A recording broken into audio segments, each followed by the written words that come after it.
আমরা প্রায় 50 দিন মতো জেলে ছিলাম।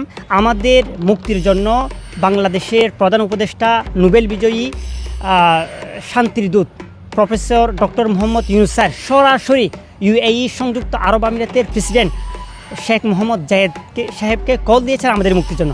এই জন্য আমরা professor doctor Mohammad Yunus sir উনি বাংলাদেশের গৌরব, ওনাকে অসংখ্য ধন্যবাদ এবং কৃতজ্ঞতা জানাচ্ছি।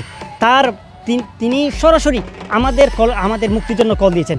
এই জন্য আমরা আমাদের প্রতিটা পরিবার তার জন্য অনেকে সিজদায় পড়ে তার জন্য দোয়া করছি। আসসালামু আলাইকুম, এনটিভির দর্শকদের স্বাগত জানাচ্ছি। আমি স্পেশাল করেসপন্ডেন্ট জাহিদুর রহমান। দর্শক, আজকে আমাদের অতিথি দুবাই ফেরত একজন প্রবাসী, যিনি বৈষম্য বিরোধী আন্দোলনে দুবাই সরকার কর্তৃক গ্রেপ্তার হয়েছিলেন এবং প্রফেসর ইউনূসের অন্তর্বর্তীকালীন সরকার প্রথমে যেই 57 জনকে বিশেষ ব্যবস্থায় ফিরিয়ে আনে তাদের একজন তিনি।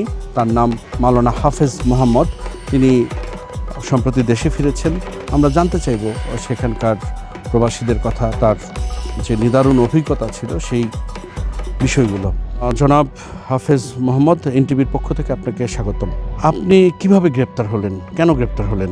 সংযুক্ত আরব আমিরাতে বৈষম্য বিরোধী যে ছাত্র আন্দোলন, বাংলাদেশের যে বৈষম্য বিরোধী ছাত্র আন্দোলন হয়েছিল, এটার সমর্থনে সেখানে একটি মিছিল হয় এবং এই মিছিলের পর অনেককে গ্রেফতার করা হয়।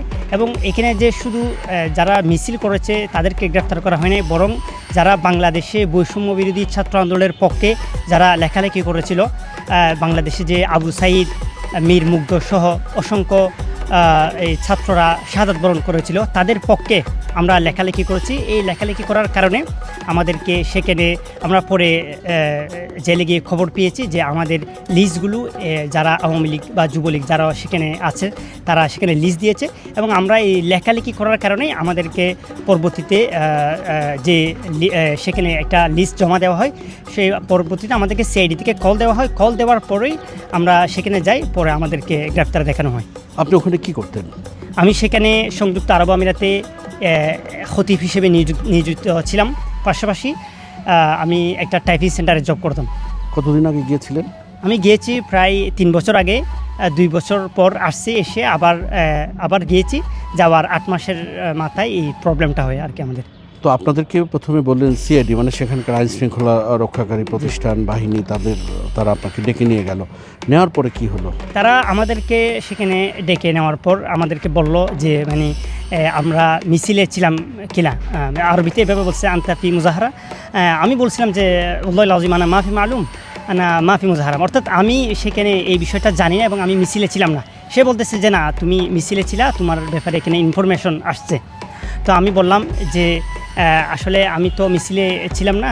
তো তারা আমার মোবাইল বা এই যে সব কিছু ফেসবুক স্ট্যাটাস সব কিছু চেক করলো এবং আমি কিন্তু এই যে শহীদ আবু সাঈদ, মীর মুগ্ধ এবং এই যে যারা শাহাদাত বরণ করেছিলেন তাদের ছবি সহকারে ফেসবুকে স্ট্যাটাস দিয়েছিলাম। তো পরে তারা এখানে একটা সন্দেহ করলো, এখানে যে ইনফরমেশনটা দেওয়া হয়েছিল এটার ভিত্তিতেই আমাদেরকে মূলত এই গ্রেফতারটা দেখানো হয়। নেপথ্যে কারা ছিল যে আপনি একটা অংশ তো মিছিল করেছিল, কিন্তু আপনি মিছিলও করেননি, আপনি ফেসবুকে অনলাইনে আপনি অন্যায়ের প্রতিবাদ করেছেন, বৈষম্য বিরোধী শিক্ষার্থীদের পাশে দাঁড়িয়েছেন। তো কারা মানে এমনটা করলো যে আপনার বিরুদ্ধে, কারা মিথ্যা অভিযোগ এনে আপনাকে এরকম একটা জুলুমের মুখোমুখি করলো? আমরা সেখানে জেলে গিয়ে খবর পেয়েছি এখানে অনেকেই টাকার বিনিময়ে সেখানে বলা হয়েছে কিছু আওয়ামী লীগ বা যুবলীগ, তারা বলছে যে আমাকে 20,000 দিরহাম 30,000 দিরহাম দাও, দিলে তোমার মানে যদি টাকাটা না দাও তাহলে তোমার নামটা এরকম সিআইডি অফিসে বা ওখানে আমরা জমা দিব বা এম্বাসিতে জমা দিব। তো অনেকে দেখা যাচ্ছে টাকা দেয় নাই, তাদেরকে এরকম মানে এরকম জেলের করছে, তারা লিস্ট দিছে এবং পরবর্তীতে কল দিয়ে এভাবে নেওয়া হয়েছে। ঠিক আমাদের বিষয়টা হয়েছে যে আমরা যেহেতু আমি এটা কনফার্ম, যেহেতু আমি মিছিলে ছিলাম না, এখানে যেহেতু আইনত এটা অপরাধ মিছিল মিটিং করা, যেহেতু এটা রাজতন্ত্র, অর্থাৎ এটা কোনো বাংলাদেশ হচ্ছে একটা গণতান্ত্রিক দেশ, এটা হচ্ছে ডেমোক্রেসিক কান্ট্রি। তো সেই হিসেবে বাংলাদেশের মিছিল মিটিং এগুলো করা এটা ঠিক আছে, কিন্তু ওই দেশ যেহেতু এটা আরব কান্ট্রি এবং রাজতন্ত্র, এখানে কিন্তু মিছিল মিটিং করা এটা অ্যালাউ না, নিষেধ। সেই জন্য কিন্তু আমরা এটা মিছিল মিটিংয়ে আমি ছিলাম না, কারণ আমি জানি এটা আইনত অপরাধ। তো আমি কিন্তু এখানে যে আমার কথা হলো যে বৈষম্য বিরোধী ছাত্র আন্দোলনে এখানে তারা নিজেদের দাবি দাওয়া, বাংলাদেশের যে গণতান্ত্রিক দেশ হিসেবে তারা আন্দোলন করছে, আমি তাদের সমর্থনে লিখতেই পারি। যারা শাহাদাত বরণ করেছেন, শহীদ আবু সাইদ, মীর মুগ্ধ সহ অসংখ্য প্রায় 2000, আমি তাদের পক্ষে লিখতেই পারি। এই লিখার কারণেই আমরা যারা আওয়ামী লীগের এগেনিস্টে যে লিখেছি এবং শহীদদের পক্ষে লিখেছি, এটাই হচ্ছে আমার অপরাধ এবং আমার নামটা পরবর্তীতে তারা দেয় এবং আমরা পরবর্তীতে জানতে পারি যে মানে এভাবে আমাদেরকে কল দিয়ে সেখানে ডেকে নিয়ে আমাদেরকে গ্রেপ্তার দেখানো হয় এবং পরবর্তীতে আমাদেরকে কোর্টে তোলা হয় এবং বলা হয় যে এখানে তোমাদের এইটা যেহেতু অপরাধ, এই অপরাধের কারণে কারো 10 বছর সাজা এবং কারো যাবজ্জীবন এভাবে দেওয়া হয়েছে। এখানে 57, পুরা মিডিয়ায় সবাই জানে যে 57 জন, আসলে এখানে 57 জন না, 57 2 গ্রুপ অলরেডি বাংলাদেশে আসছে। এর মধ্যে 57 2 গ্রুপ 114 জন এবং 114 জনের মধ্যে একজন হচ্ছে যে ভারতীয় আর 113 জন আসছে বাংলাদেশে আসছে, আমাদের কাছে সম্পূর্ণ ডাটা আছে। এবং এরা ছাড়াও এখনও পর্যন্ত সংযুক্ত আরব আমিরাতের আবুধাবি আল সদর জেলে এখনও পর্যন্ত প্রায় 70 জন মতো এখনও পর্যন্ত বন্দী আছে। আমাদের কাছে অনেকগুলো লিস্ট আছে।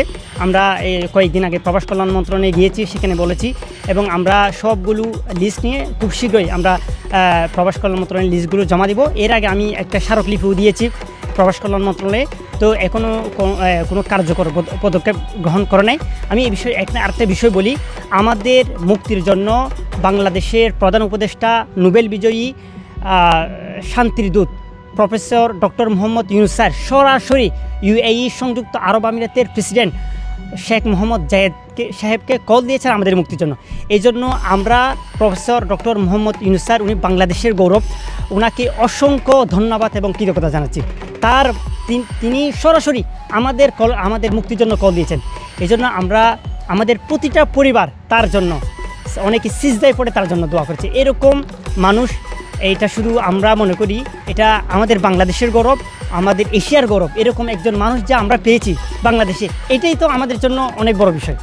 হাফেজ সাহেব, আপনার কি পরিমাণ শাস্তি হয়েছিল? আমার 10 বছর হয়েছিল, আমাদের 10 বছর সাজা দেওয়া হয়েছিল এবং কাউকে, এবং এখানে 57 জনের মধ্যে প্রথম যে 57 গ্রুপ, এখানে 3 জনকে যাবজ্জীবন এবং বাকিদেরকে 10 বছর করে সাজা এবং একজনকে 11 বছর এবং বাকি যে 57 জন তাদের মধ্য থেকে 9 জনকে যাবজ্জীবন এবং বাকিদেরকে 10 বছর করে সাজা দেওয়া হয়েছে। আপনাদের যখন জেলে নেওয়া হলো, তো সেখানে কি অভিজ্ঞতা, খাওয়া দাওয়া কিংবা পারিপার্শ্বিক অবস্থা একটু জানতে চাই। কতদিন জেলে ছিলেন? সেখানে আমরা প্রায় 50 দিন মতো জেলে ছিলাম, কিন্তু সেখানের যে পরিস্থিতিটা, সেখানের জেল জীবনের এক্সপিরিয়েন্স বা অভিজ্ঞতাটা আমি এখনও বলতে চাচ্ছি না। আমরা চাচ্ছি এখনও যে মানুষগুলো আটক আছে তারা মুক্ত হয়ে আসুক, ইনশাল্লাহ। এরপর আমরা সব কিছু বিস্তারিত বলবো। আমি আসার সময় অনেকগুলো নাম্বার আমি এই যে পাইজামার পকেটে করে নিয়ে আসছিলাম, তো সেখানে তো সব কিছু চেক করা হয়। তো যখন আমি নাম্বারগুলো নিয়ে আসার পর তাদের ফ্যামিলির সাথে যখন কথা বলছি, আমি 50 দিন পর আসছিলাম, আসার পর কথা বলার পর তাদের ফ্যামিলির সাথে যখন কথা বলছি, তাদের কারো ওয়াইফ, কারো মা বাবা বা কারো এরকম সন্তান, কথা পর সবাই হাওমাও করে কান্না করতেছে। তারা বলতেছে আপনি খবর দিচ্ছেন, খবর দেওয়ার 50 দিন পর আমরা জানতে পারতেছি উনি বেঁচে আছেন না মরে আছে। এই 50 দিন পর্যন্ত ওনারা জানেই না যে কি বেঁচে আছেন না মরে আছে। আর কতজন আছে সেখানকার কারাগারে? সর্বশেষ একজন আসছে, তার থেকে খবর নিয়েছিলাম, তিনি বলছেন প্রায় 75 জন মতো এখনও আছে সেখানে। আপনি বলছিলেন যে আপনার 10 বছরের জেল হয়েছিল আর অন্যদের যাবজ্জীবন, তো তাদের পার্থক্য হলো কেন? তারা কি করেছিল? যারা মিছিলে ছিল, মানে সরাসরি মিছিলে অংশগ্রহণ করছে, দেখা গেছে তাদেরকে অনেকে যাবজ্জীবন দিছে, আর যারা লেখালেখি করছে বা করছে তাদেরকে 10 বছর দিছে। কিন্তু এটাও কোনো কনফার্ম না, আবার অনেকে দেখা গেছে তারা মিছিলে ছিল না, তারা লিখছে, কিছু শেয়ার করছে, তাদেরকেও যাবজ্জীবন দিছে। এটা একটা মানে সব কিছু মিলে এরকম একটা 57 জনের মধ্যে মানে কাউকে যাবজ্জীবন কিছু আর কিছু 10 বছর করে এরকম দেওয়া হয়েছে আর কি। আচ্ছা, ধরেন যে আজকে বৈষম্য বিরোধী আন্দোলনের পক্ষে আপনারা ছিলেন, যদি পট পরিবর্তন না হতো এখন আপনার কি পরিণতি হতো? যদি পট পরিবর্তন না হতো, আমরা তো ধারণাই করে রাখছিলাম যে আমাদের কারো 10 বছর, কারো এখানে যাবজ্জীবন। তো এখন এখানে অবশ্যই কিছু আছে যে মানে সেখানে একটা বিশেষ আপু আছে, ওই আফুর মধ্যে এখানে তিনটা মানে একটা ন্যাশনাল ডে, একটা রমজান, আর একটা হচ্ছে যে কুরবানির ঈদ। এই তিনটা এই ছুটি ওইটার মধ্যে বিশেষ আফু দেয় মানে শেখ যিনি প্রেসিডেন্ট। তো ওই সময় মানে আমরা ধারণা করছিলাম যে যদি ন্যাশনাল ডে অথবা রমজান অথবা যদি এরকম কখন মুক্তি হয়, এটা লটারিতে হইতে পারে 2 বছর 3 বছর 4 বছর পর যদি মুক্ত হয়। কিন্তু আমরা শুধুমাত্র একটা দুঃখের কথা আমরা শেয়ার করছি আজকে, যে এই বৈষম্য বিরোধী ছাত্র আন্দোলনের পক্ষে আমরা লেখালেখি করেছি, যাদের কারণে আমরা জেল হয়েছে, আমাদের এত জুলুম নির্যাতন আমরা সহ্য করেছি। তো কিন্তু তারা দেশে আসার পর আমরা এখনও পর্যন্ত 2 মাস আমাদের প্রফেসর ডক্টর ইউনূস স্যার তো তিনি অসম্ভব চেষ্টা করে যাচ্ছেন দেশকে ডেভেলপ করার জন্য, কিন্তু বাকি যে প্রবাস কল্যাণ মন্ত্রণালয় বা তাদের পক্ষ থেকে এখনও পর্যন্ত বা কোনো সামাজিক সেবামূলক সংগঠন, কোনো পলিটিক্যাল রাজনৈতিক সংগঠন থেকে কোনো ধরনের কোনো ফিনান্সিয়ালি কোনো সাপোর্ট বা আর্থিক সহযোগিতা আমরা এখনও পাইনি। 2 মাস হয়ে গেছে, এবং প্রবাস কল্যাণ মন্ত্রণালয়ের পক্ষ থেকেও কোনো ধরনের আর্থিক সহযোগিতা আমরা এখনও পাই নাই। তো এই জন্য আমরা গভর্নমেন্টকে অনুরোধ জানাবো, প্রবাস কল্যাণ মন্ত্রণালয় আমাদের জন্য, আমরা যারা দেশে আসছি আমাদেরকে তো প্রফেসর ডক্টর ইউনূস স্যার উনি আমাদেরকে মুক্তির ব্যবস্থা করে দিয়েছেন, সেটা তো ঠিক আছে। তো এখন আমরা যারা আসছি তাদের যেন একটা আর্থিক সহায়তা এবং তাদের যেন একটা কর্মসংস্থানের ব্যবস্থা করা হয়, এবং যারা আটক আছে তাদের যেন মুক্তি দেওয়া হয়। আপনার গ্রামের বাড়ি কোথায়? আপনি কিভাবে দুবাই গেলেন? আমার গ্রামের বাড়ি হচ্ছে যে পূর্ব সবিল নাজিরহাট পৌরসভা, ফরিদচুরি, চট্টগ্রাম। আমি ছোটো বয়সে একদম আপনার মাত্র 10-11 বছর বয়সে আমি হেফজ কমপ্লিট করেছি, এবং হাটাজারি আরবি বিশ্ববিদ্যালয়, হাটাজারি উম্মুল মাদারিস হাটাজারি মাদ্রাসা থেকে আমি দাওরা হাদিস মাস্টার্স কমপ্লিট করি, এবং আমি ঢাকা জামিয়া আরবিয়া দারুল উলুম নতুনবাগ মাদ্রাসা, যিনি সাবেক মন্ত্রী মুফতি ওয়াক্কার সাহেব হুজুর, ওনার তত্ত্বাবধানে আমি মুফতি ইফতাটা কমপ্লিট করি। এরপর ওই মাদ্রাসায় কিছুদিন শিক্ষকতা করার পর আমি সেখানে দুবাই চলে যাই, আর এরপর সেখানে আমি ইমাম ও খতিব হিসেবে নিয়োজিত ছিলাম, এবং পাশাপাশি আমি একটি টাইপিং সেন্টারে জব করতাম। ওখানে কি পরিমাণ আপনি পারিশ্রমিক পেতেন? আলহামদুলিল্লাহ, এখানে আলহামদুলিল্লাহ ভালো একটা পারিশ্রমিক, তো সব মিলিয়ে 50-60 হাজার এরকম একটা স্যালারি আসতো আমাদের। এখন আপনার দিন কিভাবে চলবে? এখন আমরা তো সরকারের কাছে একটা মানে আমরা এটা কামনা করি যে আমাদের যেন প্রশাসনে, যেমন আমরা যারা ইমাম আছি, আমাদেরকে যদি ধর্ম মন্ত্রণালয়ের অধীনে বা ইসলামিক ফাউন্ডেশনের অধীনে বা বিভিন্ন সরকারি মডেল মসজিদ আছে, সেখানে যদি আমাদেরকে নিয়োগ দেওয়া হয়, এবং আমাদের যারা 114 জন বিভিন্ন কর্মক্ষেত্রে যারা নিয়োজিত ছিল, তাদের কর্ম অনুযায়ী তাদেরকে যদি এখানে কর্মসংস্থানের ব্যবস্থা করে দেওয়া হয়, আমরা সেজন্য সরকারের প্রতি আমরা অনুরোধ জানাচ্ছি, এবং সেটা আমরা কামনা করছি। রাজতান্ত্রিক দেশে তো আসলে মিছিল সমাবেশ নিষিদ্ধ। আমরা সেখানে আসলে এখানে অনেকেই, যেহেতু বাংলাদেশে এই যে শত শত ছাত্রকে মানে পাখির মতো গুলি করে হত্যা করা হচ্ছে, তো সেখানে এর পূর্বে আর কখনো কিন্তু মিছিল মিটিং এগুলো হয় না, কিন্তু এই বৈষম্য বিরোধী ছাত্র আন্দোলনের সমর্থনে পুরা ওয়ার্ল্ডে কিন্তু মিছিল মিটিং হয়েছে। আপনারা জানেন আমেরিকাতে, ইতালিতে, ফ্রান্সে বিভিন্ন জায়গায় কিন্তু মিছিল মিটিং হয়েছে। তো যারা প্রবাসী আছে তারাও মনে করেছে যে বিভিন্ন দেশে তো হচ্ছে, আমরাও ওনাদের সমর্থনে একটা নতুন একটা স্বাধীনতা, নতুন একটা বাংলাদেশ পাবো, এই জন্য আমরাও একটা ওনাদের সমর্থনে একটা আমরা মিছিল করি। সেই জায়গা থেকে তারা একটা আবেগের জায়গা, সেই জায়গা থেকে কিন্তু তারা করেছিল। অনেকেই এটা করে নেয়, কিন্তু এটা করা উচিত হয় না। যারা মিছিল মিটিং করেছে তারা এটা উচিত হয় না। হ্যাঁ, আমরা কিন্তু দেখা গেছে এখন যারা লেখালেখি করেছে তাদের এটা লেখালেখি করা, তো এটা তো ওই দেশের আইনে কোনো অপরাধ না। দেখা গেছে তাদের সমর্থনে যারা লেখালেখি করেছে তাদেরকেও সেখানে গ্রেপ্তার করা হয়েছে। এটা কিন্তু এখানে আমরা খবর পেয়েছি, এখানে এম্বাসি বা জড়িত ছিল, তারা সেখানে লিস্ট দিয়েছে, পরবর্তীতে মানে আওয়ামী লীগের যা যুবলীগের তারা লিস্ট দিয়েছে, পরবর্তীতে মানে এখানে ডেকে মানে এরকম গ্রেপ্তার দেখানো হয়। দেশবাসীর উদ্দেশ্যে আপনি কি বলতে চান? দেশবাসীর উদ্দেশ্যে আমার কথা হচ্ছে যে আমাদের এই যে সংযুক্ত আরব আমিরাতে আমরা যারা আটকা পড়েছিলাম এই দেশের জন্য, দেশের পক্ষে লড়াই করতে গিয়ে, দেশের পক্ষে লিখতে গিয়ে, শহীদদের পক্ষে লিখতে গিয়ে, আপনারা আমাদের জন্য সকলের জন্য যে সহমর্মিতা দেখিয়েছেন, আমাদের জন্য দোয়া করেছেন, আমাদের জন্য বিভিন্ন মসজিদে মাদ্রাসায় দোয়া হয়েছে, এবং আমাদের জন্য আমরা খবর পেয়েছি, আমাদের জন্য এখানে বাংলাদেশে অনেক মিছিল মিটিং আন্দোলন সংগ্রাম হয়েছে, এবং আমাদের জন্য বিভিন্ন সাংবাদিক ভাইরা আমাদের জন্য লেখালেখি করেছেন, এবং বাংলাদেশ থেকে আইনজীবী পাঠানোর ব্যাপারেও সব কিছু প্রসেসিং হয়ে গেছিল আমাদের মুক্তির জন্য। পরবর্তীতে ডক্টর ইউনূস স্যার সরাসরি কল দিয়েছেন ইউএইর প্রেসিডেন্টকে, তারপর আমাদেরকে মুক্তি দেওয়া হয়।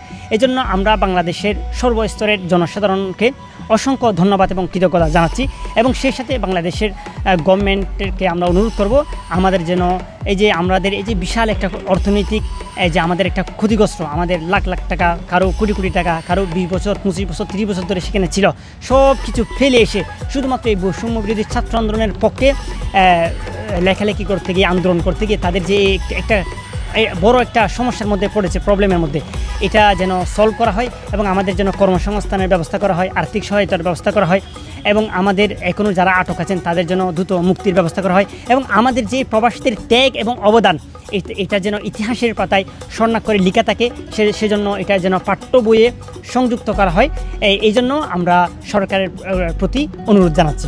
দর্শক, এতক্ষণ শুনলেন দুবাই ফেরত আমাদের একজন সম্মানিত প্রবাসী ভাই হাফেজ মাওলানা মোহাম্মদের কথা, যিনি বৈষম্য বিরোধী আন্দোলনের সাথে একাত্মতা প্রকাশ করে 10 বছরের সাজাপ্রাপ্ত হয়েছিলেন এবং অন্তর্বর্তীকালীন সরকারের প্রধান ডক্টর ইউনূস তার ব্যক্তিগত প্রচেষ্টায় এবং তার একটা বড় ধরনের ভূমিকার কারণে তারা জেল জীবন থেকে মুক্ত হয়ে স্বদেশের মাটিতে ফিরেছেন। দর্শক, এই বিষয়ে একটা কথা বলি, যারা আমাদের প্রবাসী ভাইরা আছেন তাদের একটা বিষয় অবশ্যই খেয়াল রাখতে হবে, সেই সব দেশের নিয়ম কানুনের কথা। অন্তত আমরা যাতে বিদেশে গিয়ে আমরা সেই সব দেশের নিয়ম কানুনকে মেনে চলি এবং আমরা যাতে আমাদের সমূহ ভোগান্তি এবং দুর্ভোগ থেকে নিজেকে যতটা সম্ভব দূরে রাখার চেষ্টা করি। যারা এতক্ষণ আমাদের সঙ্গে ছিলেন তাদেরকে অসংখ্য ধন্যবাদ। নিশ্চয়ই আগামীতে নতুন কোনো অতিথি নিয়ে হাজির হব আপনাদের সামনে। ততক্ষণ পর্যন্ত সবাই ভালো থাকবেন, সুস্থ থাকবেন, এনটিভির সঙ্গেই থাকবেন। আল্লাহ হাফেজ।